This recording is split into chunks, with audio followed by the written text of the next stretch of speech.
That in the cloud. There we go.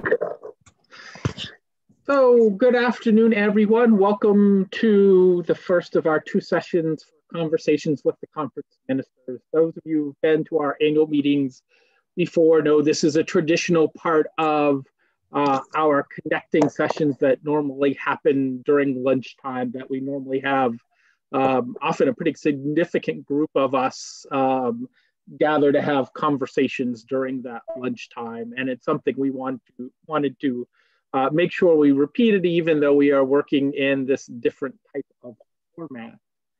We intentionally put these post the annual meeting because we figured if there were things that came up at the annual meeting we wanted to discuss more, that it was good to have these opportunities. And as you saw when you registered, we've actually scheduled two of these. And that is because we figured in 2020 there was a lot to talk about. So we've tried to create that. And I have my lovely dog who's going to offer background conversation in the midst of this. So when we do this at annual meeting, I often have a couple of thoughts that I like to share, kind of the conversations I want to have with you. I have less of that today because, frankly, there's just so much to talk about. So most of today will be based around what conversations you want to be having. I did want to kind of set the ground with one little lead in, and that is to say, as of the middle of October 2020, I have a distinct feeling that the relationship between our local churches and our wider church settings, in particular the one I work with, the conference setting, has distinctly changed this year. My sense is from talking with folks in local churches that the sense of both the relevancy and the interconnectedness of the conference and the wider church feels different now than it did a year ago. Now, in March and April, when I first started having this feeling, I figured, yeah, this would last for like 6 weeks, and then it would go back to the way it was. We thought a lot of things would last for about 6 weeks and go back to the way they were. What did we know? I no longer think it's going to go back to the way it was. I don't know if it'll stay as it is now, but I think there's going to be just a new way in which we are in relationship going forward. And I am both grateful for that and excited to see exactly what it will look like. So I will just offer that little reflection as our kickoff, and then I will say, the floor is open for whatever you want to talk about. Take us where you want to go. We can talk about COVID-19 and what's happening in our local churches. I will let you know, because you don't have the opportunity to see this yet, and when our Wednesday group will, there is a small update around COVID-19 stuff coming out in Tuesday's weekly news. So if you want to talk a little bit about that, we can take a few minutes for that. We can talk about racial justice items. We can talk about the new ways we're working with our members of discernment in the conference. We can talk about Horton Center. We can talk about search and call, because right now we're running about a third of the churches in the New Hampshire Conference are in a process of search and call. We can talk about questions or thoughts or reflections that come out of yesterday's annual meeting. Anything you like. It's up to you to take us where you want us to go. So I will open the floor to see what you want to discuss. Carlos. So first of all, thank you for this opportunity, Gordon. One thing I would love for us to do, I'm actually in a fairly new call, although I'm hitting my 6 months here, which seems unbelievable. When we passed the resolution, there was a conversation at both the connecting session and at the annual meeting about what's the conference going to do to keep it moving. And it was all I could do to hold my tongue, because I think it's up to the individual churches.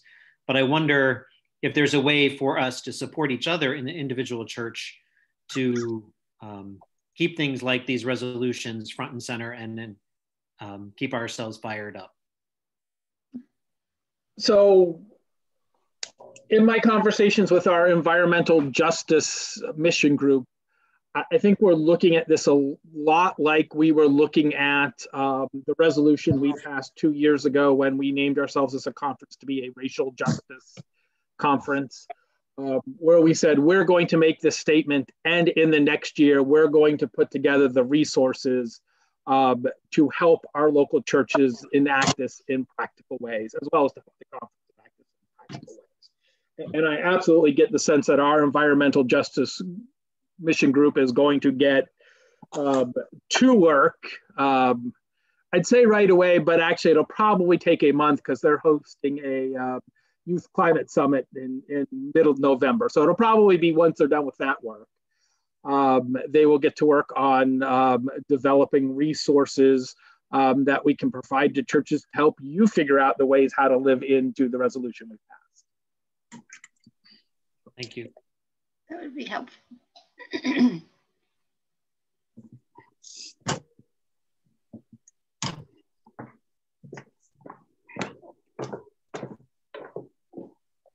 As a follow-up to that entrance, I feel very strongly that unless those of us who are octogenarian or near or beyond that point need to understand, as we have discovered in our church, that this impact of recognizing the sanctity of water, air, and the earth, that the impact of what's happening is more impactful on the youth. And until we get the youth in our churches captured over the importance of their being involved with the outcome of the climate issues and the racial issues, that nothing's going to happen. It won't go anywhere. We have lived fairly complacent lives.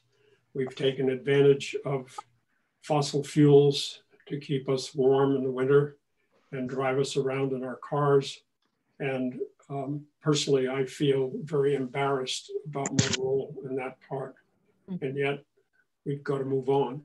And I think it was just a wonderful thing that we made the resolution, but it's words, it's on paper, until it gets moved into the hearts and lives of the humans that we claim as part of our congregations, or hope to claim in the future as part of our congregations. Nothing's going to happen. So I'm open and hoping that the conference system will be providing encouragement and instruction and support to help those of us who are aware of the importance of the youth to move in that direction. So a few thoughts that arrived out of hearing what you had to say.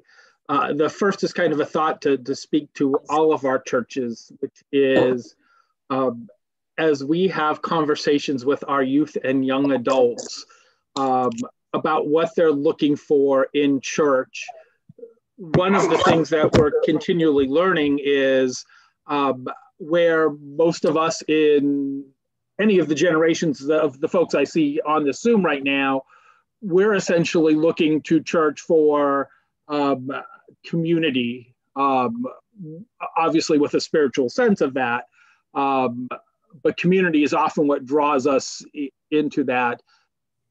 Listening to our youth and young adults, that's not so much what they're looking for. They have other ways to build and make community.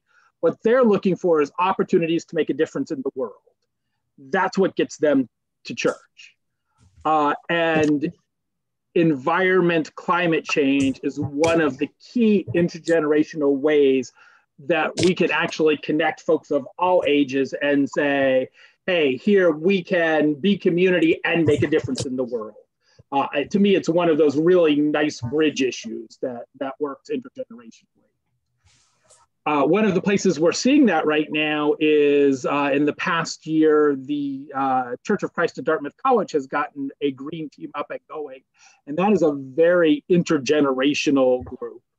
One of their youth who, I'm going to say Evie is 12, but I might be plus or minus a year on either side. She actually spoke on a national podcast situation about a month ago because she's been so involved in this. So they're really doing things wonderfully intergenerational around environment at CCDC. And the last thought that popped to my mind is that's also a part of what we understand the mission of Horton Center being, is we want folks to connect with the outdoors, but we want them to do that in a way that they are caring for God's creation and understand that as part of their spirituality.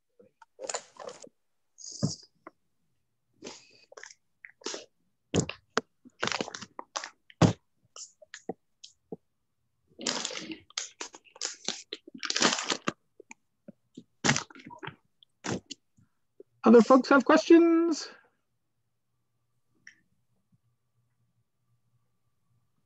I think, Gordon, I've been interested, I guess, in the search and call, and I'm always thinking about the future of the church and kind of how to support clergy, because it seems, since I've been in the conference, and it's been a long, long time, a lot more churches have gone part-time, and that's happened sometimes when clergy were in positions and the churches have said, hey, we can't afford you anymore full-time, we need to take you part-time.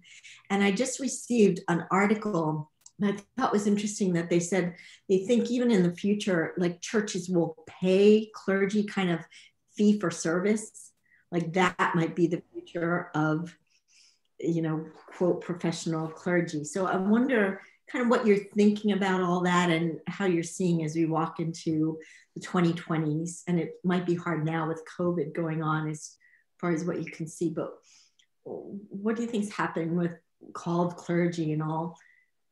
Yeah. Let's talk about that. Sure. So the first thing that I always feel is important to say when I bring up this topic is we in Northern New England, well, I could say in New England as a whole, although I think Southern New England's probably another 5 years behind us. We are probably 10 years behind many other parts in the country that have been dealing with the kind of search and call issues that we now face. We've been lucky because first of all, density of churches helps in search and call, and we have pretty good density of churches in the area. And we had feeder institutions in Bangor and in Newton, which now aren't present to us in the same way. So all of those things have affected search and call. But we're really in a time of learning to do things in a new way in search and call because the market has shifted. One of the blessings for me in doing this work in New Hampshire is I had 3.5 years in South Dakota and Nebraska, which were ahead on these things. So actually, I kind of feel like I came equipped with some strategies that I'm utilizing a little quicker and a little more robustly than I thought I would when I started in New Hampshire, but it's the right thing. If you had asked me when I started 2 years ago, if full-time calls were still the norm, I would have said absolutely they are. 2 years later, I would say I no longer believe they're the norm. I would guess at least half of our churches are working in part-time models now. And that is just how things have shifted and how they've, we were working towards that, but that shift's happening quicker and quicker. We have, I'm going to say it's 5, it might be 6 remaining multi-staff churches, multi-staff being multi-clergy. And 2 of them have just had resignations and aren't looking at the moment to replace those positions. So I think there won't be much left of that either. And those are some of the realities in doing that. When we work with search committees, the first thing we have to say to our search committees is, if you've done this before and it's been more than 4 years ago, you need to unlearn everything you know about doing search and call, because you're really working in a very different environment today. Part of how this affects search and call for churches is, it used to be you kind of had, well, first of all, you kind of had a normative pattern of search and call that you used in every church, no matter what the circumstances were. That no longer works. If you are trying to do a full-time search for, we'll pick one that's not in search. If you're trying to do a full-time search for a multi-staff church like Church of Christ at Dartmouth College, as we already mentioned it, that is a completely different animal than trying to do what is essentially a search for a Sunday-only pastor in Bartlett. They're just not the same animals, and the same search process isn't going to be successful. So one of the things we do a lot with our search committees is what I call right-sizing the search process for them. Because otherwise we're not stewarding their energies well, and we're having them put a lot of energy into things that aren't going to help them find the right next path. So we've really kind of switched up looking at each search process uniquely and saying, what's the right process for this, rather than saying there's one normative process and everybody you need to follow. We also let our search committees know that where in your process you used to, you'd post your profile and then you'd get a whole bunch of profiles in from pastors, and you'd start calling them down, and then you do some reference checks and you'd call them down a little more, and then you'd listen to an audio cassette of a sermon and you'd call them down a little bit more, and then you might have a first interview and call it down, and then you'd interview a few, you'd kept going from this big mass to smaller to smaller to smaller. That doesn't work this way anymore, at least with very few exceptions. For the most part, the profiles a church are going to be scattered out. You may post and get 2 profiles, and then you may get another one 3 weeks later, and another 2 3 weeks after that. And at the end of 3 months, if you have 8 profiles, you've done really, really well. But if you waited to get the 3 months to get those 8 profiles, the first 2 have already gone off to other places and are no longer part of your potential candidate pool. So what we're really having to teach churches is you need to work with each candidate on their own individual timeline, rather than kind of assume that everybody's going to be a part of that pool and you can shrink it and shrink it and shrink it. So it's kind of a different way of doing that work.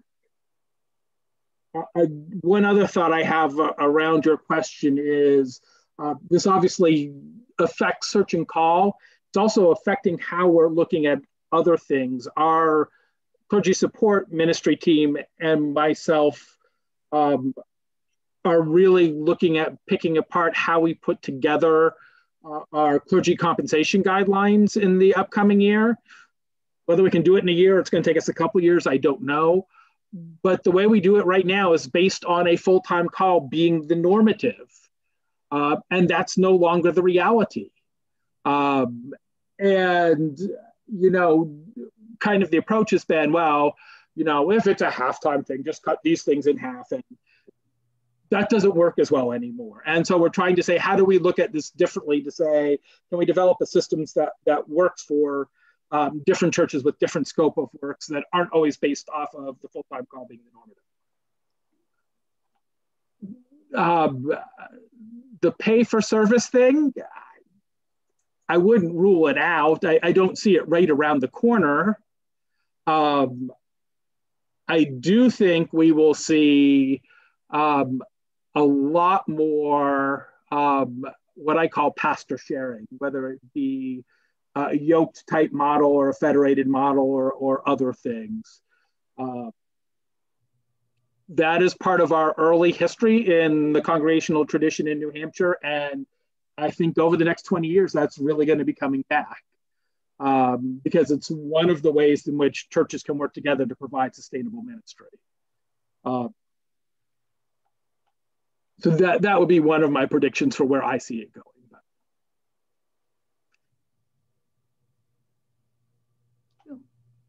Thank you. You're welcome. I will say that is a question I spend a lot of my time thinking about, because it really is, I think, one of the most significant shifts in the church right now. Well, with a third of the churches in transition, I would guess so.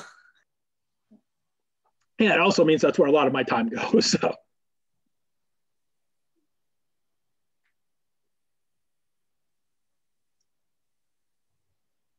Other things you would like to talk about?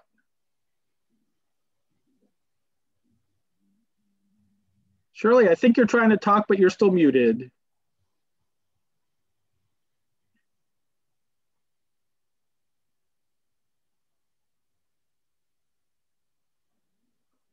Let me see if I can help you real quick. There we go. Let's try again. There we go. You got me? I hear ya. Yeah. That is all particularly interesting, where we in San Bernardino are going to have to be looking for a new pastor. And we hate like the Dickens to be losing Ruth March, but it's very understandable. And all this that you have to say, I think, is going to be really helpful. And our search committee is going to have quite a challenge. I was particularly pleased to see at the Merrimack Association had 6, well, we used to call them students in care, but that are listed. And I think that's amazing, because I think that's a huge number for what we've had in the past. We do indeed have 6 in the Merrimack Association. Rockingham right now has, I'm going to say it's 9. Wow. Hillsborough has another 4 or 5. All of the others, Grafton North Sullivan, I think, has 2 at the moment. And then we have a few that just have 1. And North Country has nobody right now. But we do have a decent crop of MIDs. Not all of which are planning on going into parish ministry, unfortunately. Right. But several of which are. And I will say, if you have a church in search and call, that in between next Sunday and the middle of November, we have 3 ecclesiastical councils coming up for folks, all of whom I expect to be approved for ordination pending call. So there are some opportunities there. I will say that I think most of our MIDs coming into the system, connecting it with search and call, also are folks who understand that this may not be just one full-time position, so they have interests outside of the church, but also have some parish ministry interests, so they might be willing to look at part-time calls and pursue some of the other ministry they're interested in as well. I'm so grateful that you and the conference and the conference staff is right there to give us really good help. We are abundantly committed to trying to help our churches get the best leadership you can. The best and the right leadership. Because somebody who's right for one church isn't always the right person for the other. We want to help you connect with the person that's right for you. Thank you.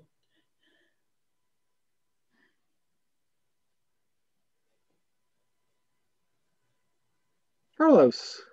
At the risk of double dipping, because I've already gone once, at the opening, you mentioned that the relationship between the conference or the wider church and the local congregation has shifted. I would say it's shifted here in that we're more connected to the conference, but I'm wondering if you could speak from your perspective, what you're seeing as a shift. Yeah, so much of my assessment, I mean, I could draw it into the national setting too, but much of my assessment is between the local church and the conference. And I could do some of the bigger, more theological things why, but the practical reason is I'm feeling a lot of that is I'm just getting phone calls and connections from churches to talk about things that wouldn't have happened a year ago.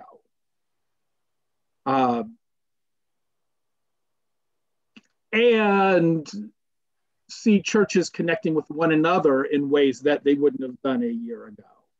And I think that's just a change in how we understand ourselves in relationship with one another. Sometimes it takes the extraordinary situation to fully assess the need. I think we now see the need different. Do I think that need may diminish over time? Yes, but I think we now have seen it, and we're never going to be completely blinded to it again. Gordon, can you hear me? This yes, is Elizabeth Hambrick-Stowe. I'm not on the video. That's fine. We do hear you, Elizabeth. Okay. Yeah, I'm so incredibly inept with all of this. I kept hitting the microphone button to see if it was muted or unmuted, or what was I doing? Anyway, I just wonder if you could speak some about the Zimbabwe partnership. I can, yes. I think it's very exciting. Stretching our making sure that that big world out there and the relationship with the church. I think that's a wonderful, wonderful thing. I'm new to New Hampshire. It's only been a couple of years. Before that, I was in Illinois, but I would be interested if you talk about the Zimbabwe partnership. I will do so. As I step into that, I want to admit my own limitations. The Zimbabwe partnership really, the expert on that is Richard Slater.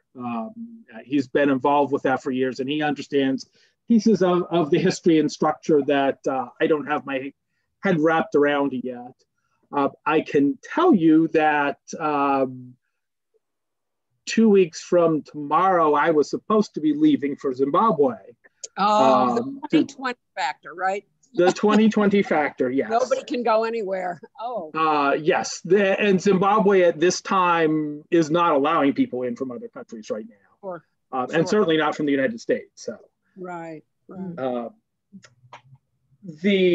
I can also tell you, I sat in on a Zoom meeting.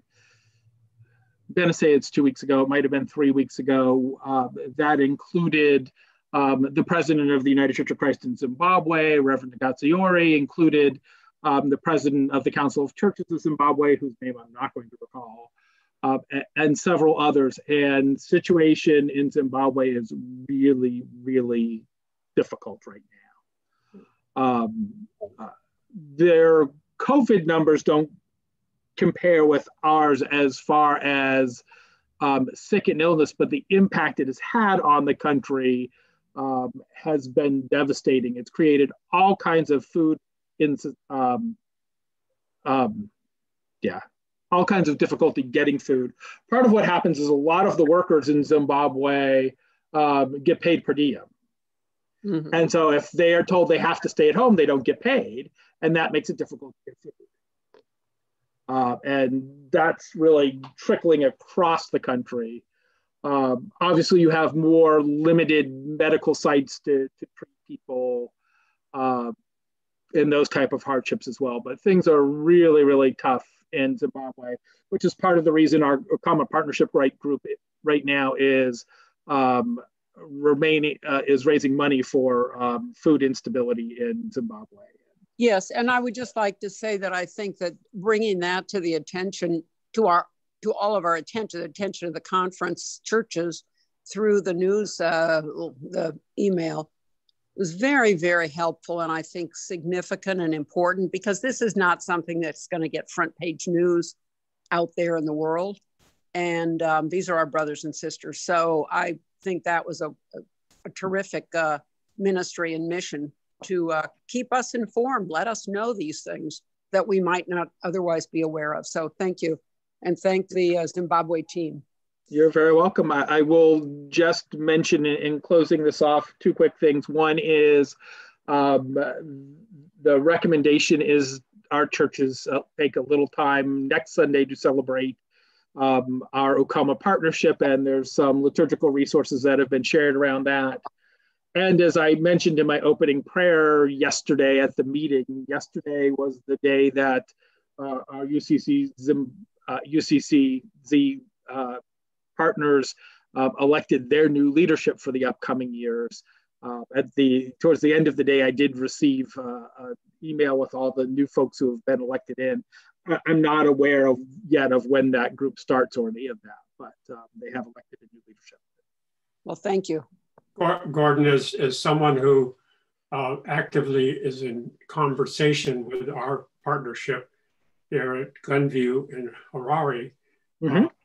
I find that the individual communication with the Z team at Dartmouth, at Church of Christ at Dartmouth College, and our local churches who have partner churches doesn't seem to be occurring. I've been in conversation with the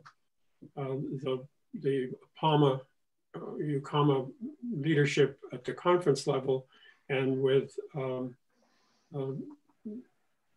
sorry, I'm at a senior moment. He's on church, the conference minister on leave right now. Richard Slater? Yeah, Richard. I had conversation with Richard over this fundraising attempt, and we've been left out to dry. There's no, because the last I knew, it was so complicated because your team was not leaving, as you have mentioned, mm-hmm. Because of the COVID. The funds we don't know where the funds are going to go and what they're going to be doing. And so there's a lot of fuzziness that I find very frustrating. There's definitely, there's always fuzziness in this stuff. I don't want to deny that. Because it's not as simple as sending over a check or all of that. Money does not move from place to place with the same effectiveness as it would if we were sending it elsewhere. We are working with the global ministries of the UCC and Disciples of Christ to try to figure ways to do that. Communication has been more challenging. Certainly some of our churches have felt that more than others. A few churches have been able to keep some of that communication. Others have had more difficulty, and that's part of the realities of what's happening in the country due to some of the COVID-19 stuff. There's a lot of, at least there was a long period where the government was just shutting off electricity during the day and only turning on at night. So things like sending a WhatsApp message or stuff was more complicated. So some of those are the realities that the country is facing. And as you know, there's corruption in the government, and we have to try to work around all of that. Right, but is there a definitive program going on to raise the money? I've been sitting here waiting to make this announcement. I have the brochures and so forth to send out, but I thought it was just left in such limbo that I didn't launch it. No, there was a definitive program started a couple of weeks ago by the UCAMA Partnership Group. There should be information in the last couple of weeks of the weekly news, or you could reach out to David Keller, and he should be able to provide that for you. I will contact him. Thank you.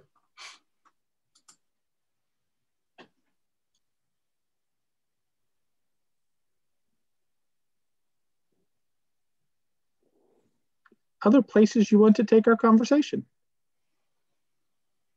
Yeah.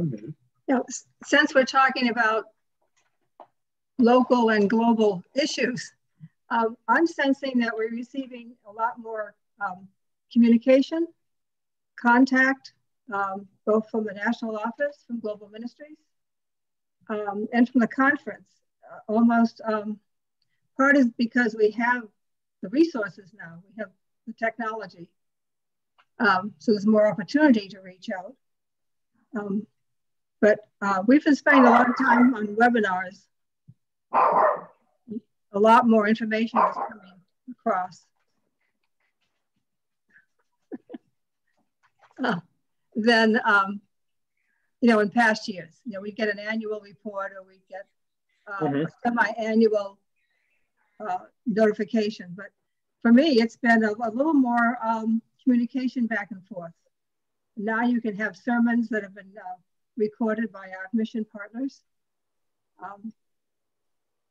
That, you know, they're more, they're bringing the information to us more personally, rather than the distance that we may have felt before has been broken down.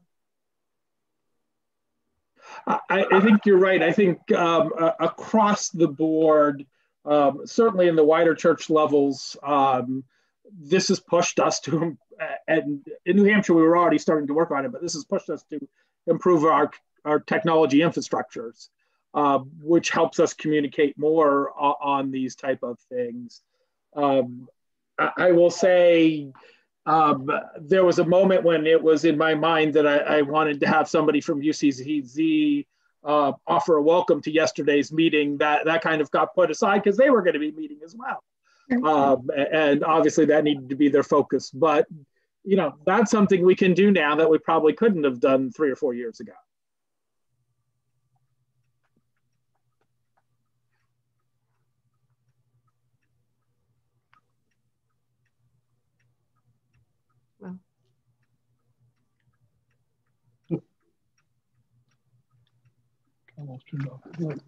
I will also, that actually ties back to Rebecca's question a little bit too.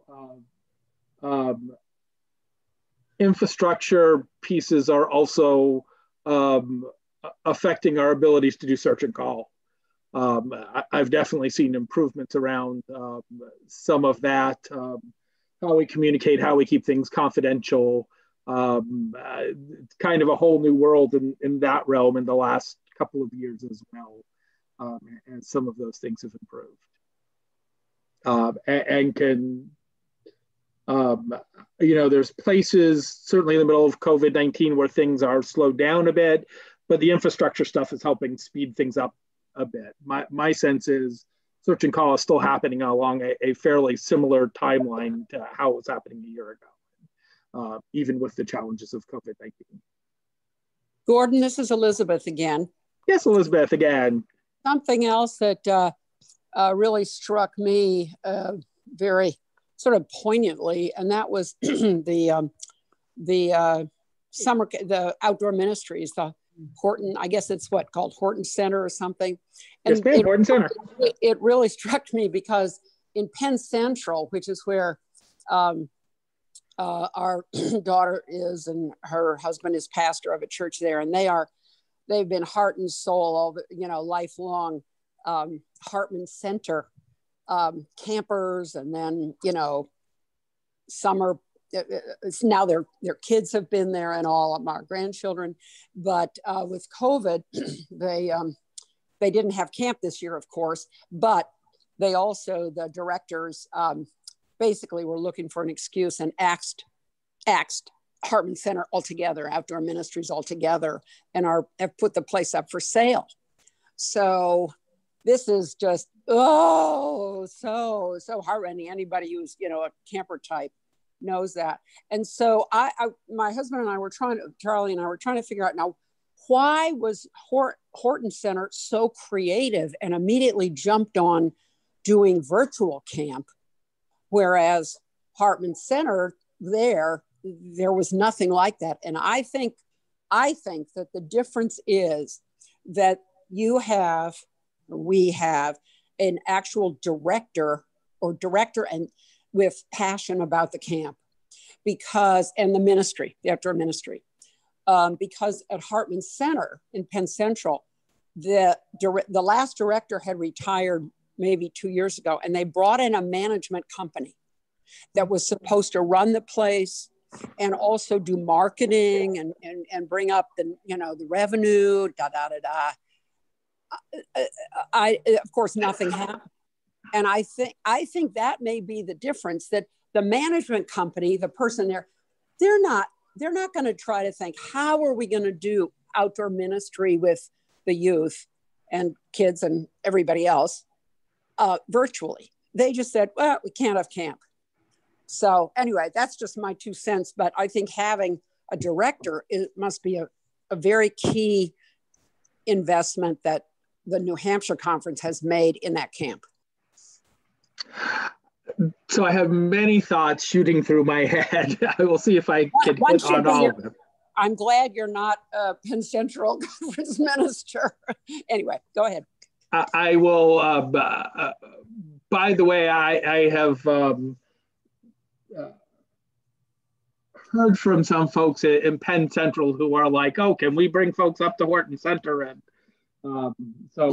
we will always throw open our doors and everyone is welcome. And they've got to find places for the kids that do want to go to camp. Anyway, yeah, go ahead. Absolutely.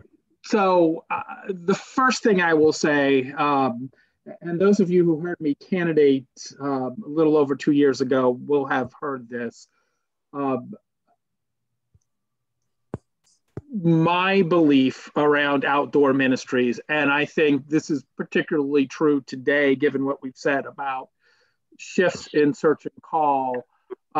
If you were just to do a cost basis analysis of what it costs to run a camp and conference center versus what you could put those resources into other things, it doesn't always break out super well. I understand why camps get there, but you need to look at the impact on the whole system.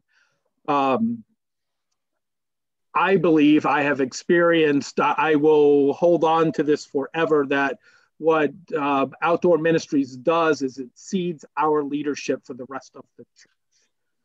It provides us some of our best and strongest, both clergy leaders and lay leaders. And I worry about what it costs the church as a whole to not offer that.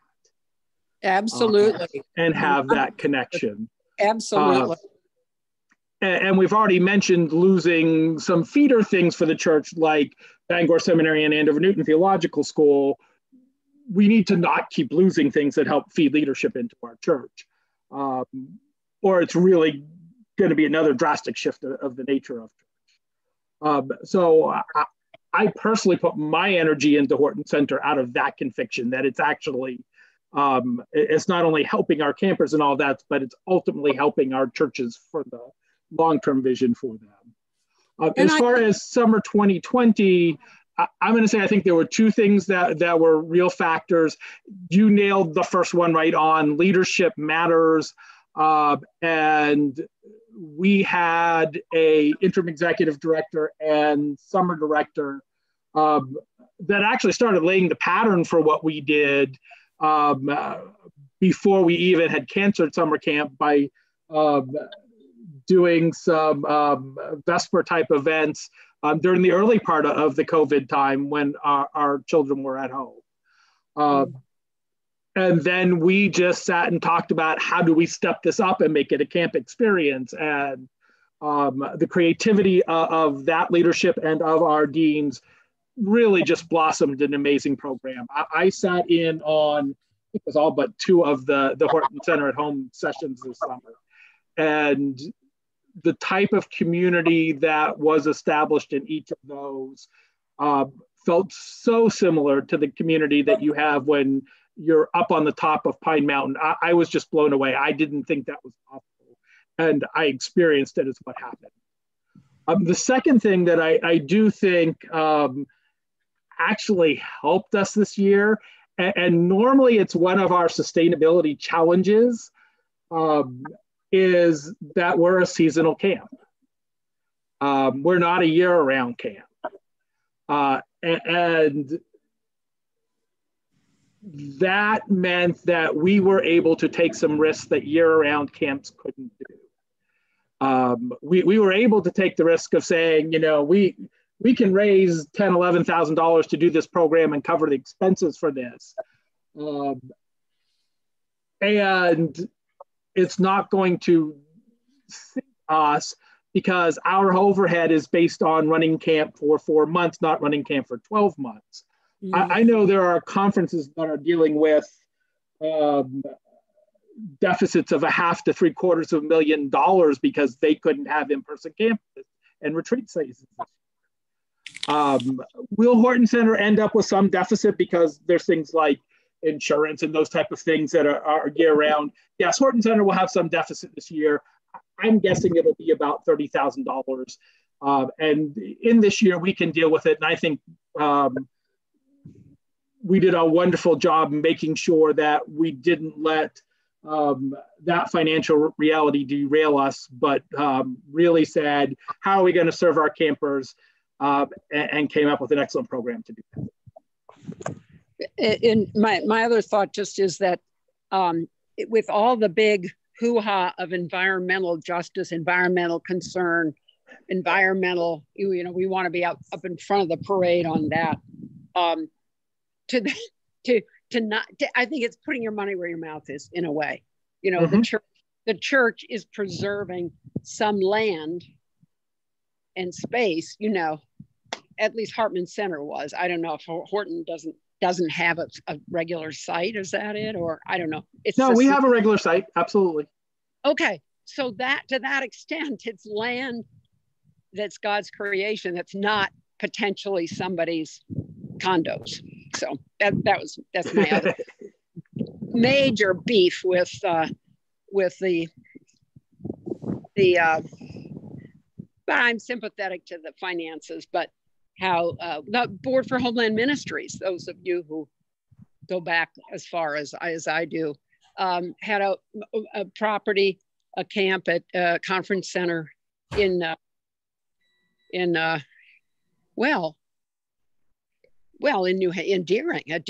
that is New Hampshire, and that was sold. So where are we showing our stewardship of the earth and nature when we're not able to support the real the land itself and the resource, the environment itself? So that's all. That was my other thought. Thank you. So again, kudos to New Hampshire Conference for being able to keep that witness. And I thought that the video about Horton Center that was shown yesterday was one of the best things I've ever seen. Where can that be seen again? Is it on YouTube or Facebook? I don't know if it is yet, but I suspect that will get posted in a few places the upcoming week. We wanted to wait till yesterday to premiere it, but I suspect it'll be at least on the Horton Center Facebook page and website sometime this week. As well as in our marketing materials as we get ready to open registration in less than 2 months, I suspect.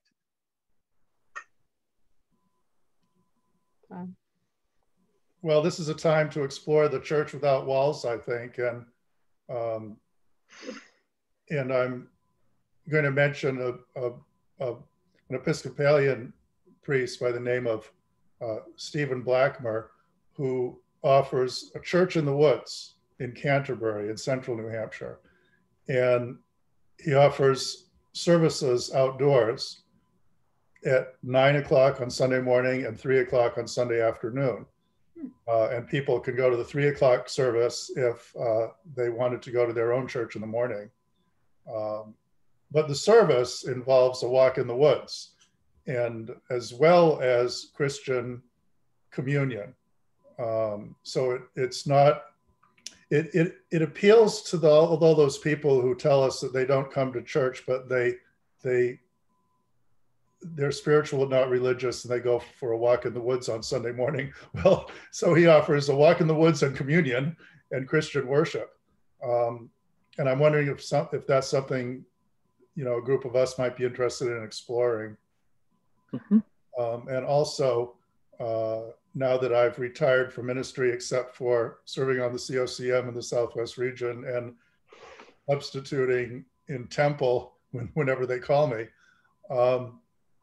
my wife and I like to paint landscapes, and we paint outdoors. And what a wonderful way to appreciate God's creation, to attempt to paint it.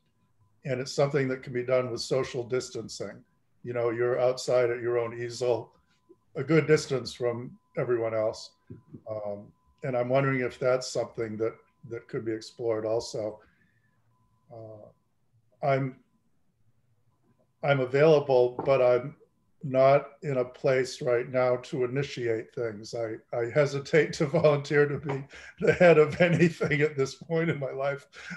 It's enough to go over to temple about once a month and and virtually preach. But if Well, anyone has an interest in any of those things I've brought up, well, let me know. Yeah, so we are recording this, but I promise I'm not writing down names for tasks today. But I think it all connects with our keynote yesterday around improvisation. I mean, Michael celebrated how the churches are doing it in these days, but frankly, I think we were seeing even before COVID how important that improvisation is going to be to the future of the church.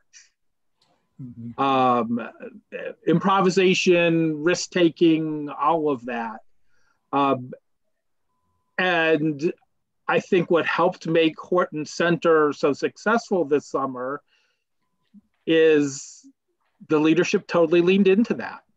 Instead of fighting against it, they leaned into, well, if we're gonna do improvisation, let's improv boldly and really see what we can do. And I hope that's some modeling for our churches, because I think that improving boldly is what we all need to be about right now. Very good. Amen. Amen. Okay, I just got preachy towards the end. But it's okay. We probably have time for a question or two more if you all want.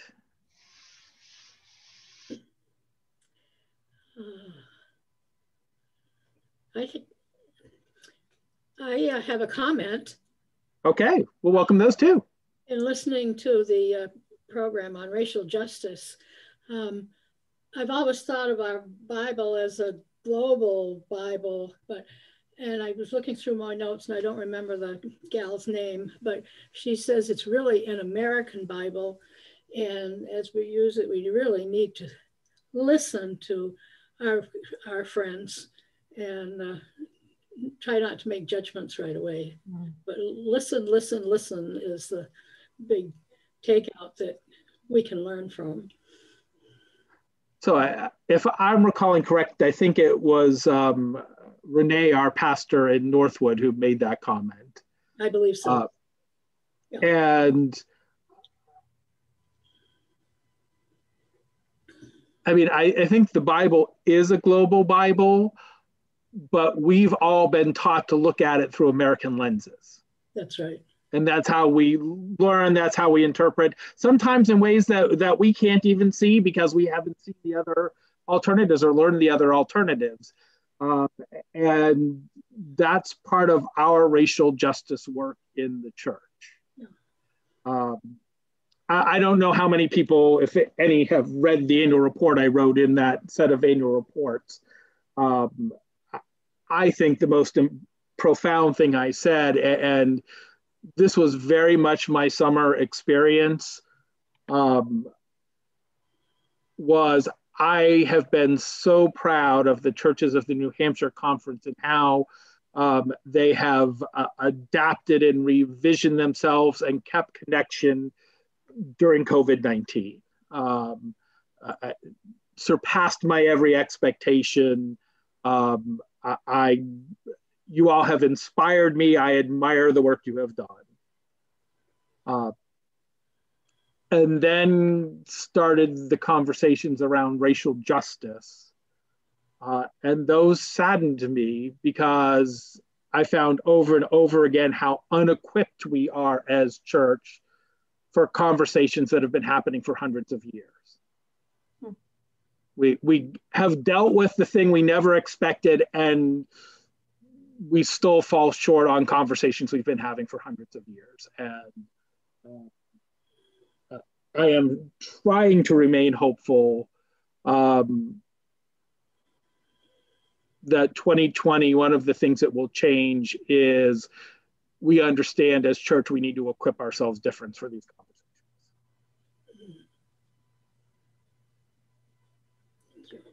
Gordon, how are these new ways of doing things, I mean, where congregations have been so creative, how is that being shared with other churches? It's a little bit of everything. I would love to say we have a systematic approach, but we don't. There is on our conference website the staying safe in a time of contagious disease, which is a name we came up with at the end of February, which probably is no longer quite as descriptive as we thought it was at the moment. But and resources like pieces of liturgy and those type of things that we are made aware of, we try to post there so other churches have them available to them. We are having conversations. We've done regular check-ins with our clergy. They started every other week. Right now we're doing them about once a month so that they can cross-share ideas and thoughts and ways to do it. So we're trying to keep connections going that way, as well as in association gatherings and those type of pieces. So it's half curating, half word of mouth and sharing things anecdotally. Well, I'm thinking that creative ideas often stimulate other creative ideas. Is there any way of sharing those programs or systems or ways of introducing new activities? Are those being shared in any way with the lay people? The challenge for us is we don't always learn about them in timely ways. I will say one of the places I think that's helping that some is Facebook, because if a church posts something, I can go and quickly put it on the conference Facebook page. And that's a way we can share those things quicker. But it's not instinctual for churches to say, oh, hey, we did something neat with ourselves. Let's share it with the conference so other churches know. So kind of building a little more of that instinct so we can curate those things is the challenge we need to keep working on. Thank you.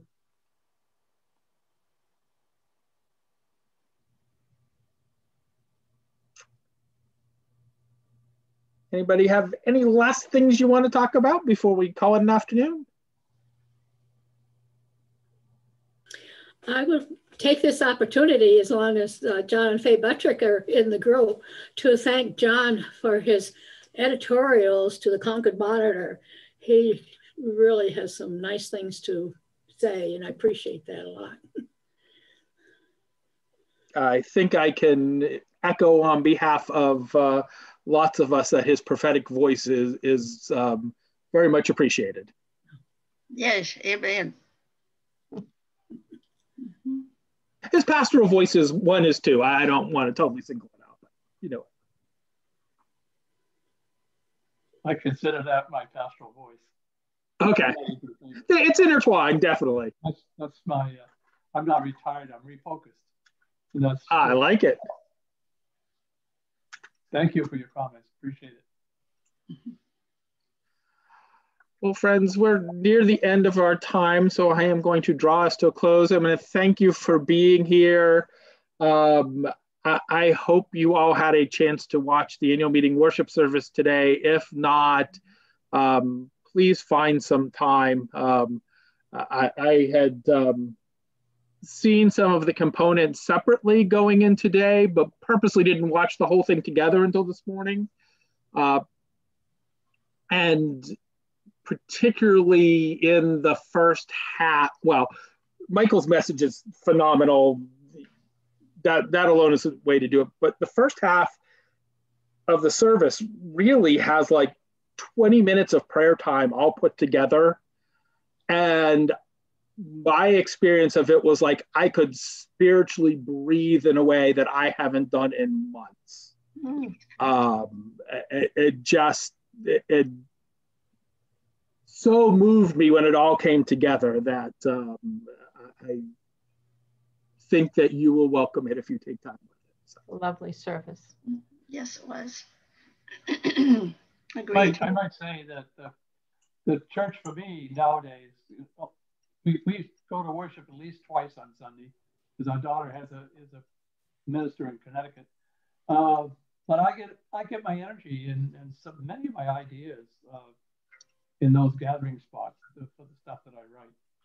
So it's, you know, I know that it feels like the church has my back, and I appreciate that. Thank you. I'm often at church more than once on a Sunday too, and in some wonderful ways. Often a few services here in New Hampshire, and I've also got to, enjoy worship led by interns I had in my church 23 years ago, and to hear their ministry. There are some deep pieces of this time as well, because we can connect wider and further. So. Well, thank you all. I wish you all a very good rest of your day. Thank you. Very good. Thank you. Lois, Joanne. The budding